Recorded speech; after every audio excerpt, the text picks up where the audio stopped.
The CPD, or Chicago Police Department, I have mixed feelings on them. Let me explain why. I've been both beaten up by them and saved by them. Good reason for mixed feelings. This didn't happen yesterday, today, happened a while ago. Today is 2025. Back in 1982 or 1983, we were at the Cubby Bear Lounge. We went there to see a show. It was a music show.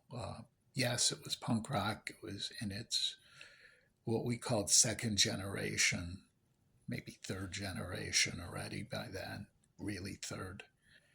Um, I was in a leather coat. I had full head of hair. It was burgundy at the time.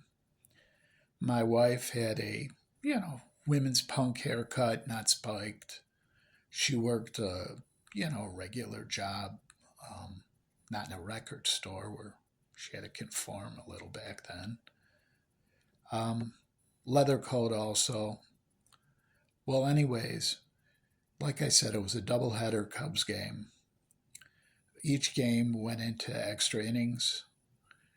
The two cops, one of them who had his shirt like pulled down, you could see his gun belt, and his badge was you could see it on upside down, pinned through his shirt. The other one, you could still see it. They had been drinking at the Cubs game. No, they were drunk. Now that's a statement. Two individuals with guns that were drunk at a baseball game. Anyways, they wanted to keep drinking. I guess maybe they had clocked out, they were off duty, the game was no longer on. They went to the Cubby Bear, because that's the bar right across from Wrigley Field. Unfortunately, because the Cubby Bear was having a underage show and then later in the evening an overage show, same bands were playing. During the underage show, there was no alcohol. That's how they could pull off an underage show. The cops were pissed, looking for someone to blame. We saw all sorts of trouble and figured we wanted to get the hell out of there. We had friends beaten up by the police for dressing punk.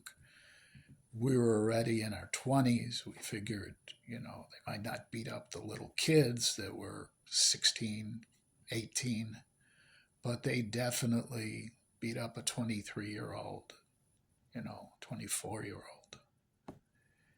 So we went to the car. We couldn't pull out fast enough. The cops were on us. Yes, we hesitated a little bit, discussed, do you really think we have to pull out or could we just hide in the lot? Well, we should have disappeared.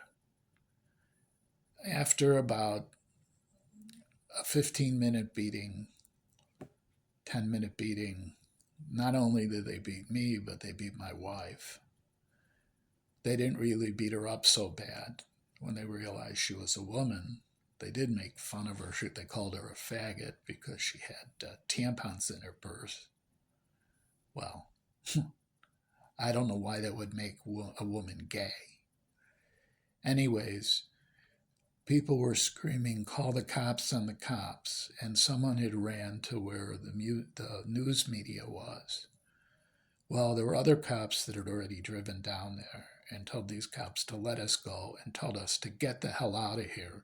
Here were the victims, and we're being told to leave because they didn't want the media to see that two of the finest Chicago cops were acting like assholes. Anyways, like I said, that was the negative incident. Well, we lived in the city for several more years. We didn't move out of the city until we were close to 40. Then we moved to the far south suburbs. We decided to come in to see a movie about the music scene that we were part of. And we figured, what the hell, why not? So We had driven in to the train station, taken the train downtown. Reason we took the train downtown is because downtown parking would be about $30-40 to park, and the train let us off right by the theater. We were able to go to the midnight viewing. Unbeknownst to us, we didn't realize that the train did not run all night. And the end result was we kind of got stranded in a bad neighborhood. Two Chicago cops saw us there, asked us what we were doing there so late. When we told them what had happened, they started chuckling. They said, well, there's no train till 6 in the morning, and it was already 2 at night. They said, I don't think you're going to want to wait 4 hours. They said, I don't think you're going to be able to get a cab in this neighborhood.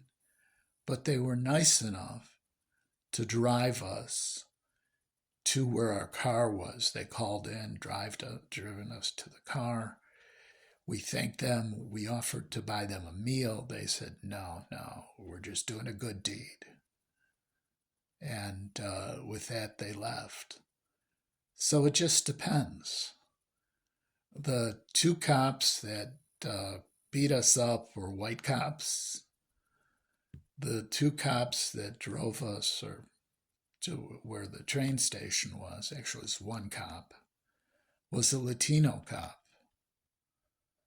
And we're happy for him. We're very happy for him. It's just how it is. People are people. You have good ones and you have bad ones. But the problem is, you hardly ever hear about when there's a good cop, but you always hear about when there's a bad cop. It almost makes you wonder, were the bad cops from a certain generation? Because the cop that drove us to the train station was younger than the two cops that beat us up. He was maybe, I don't even think he was 30. The cops that beat us up when we were in our 20s were definitely in their 40s. So does the job sour them? Or is it just the individual? Never know. Never know.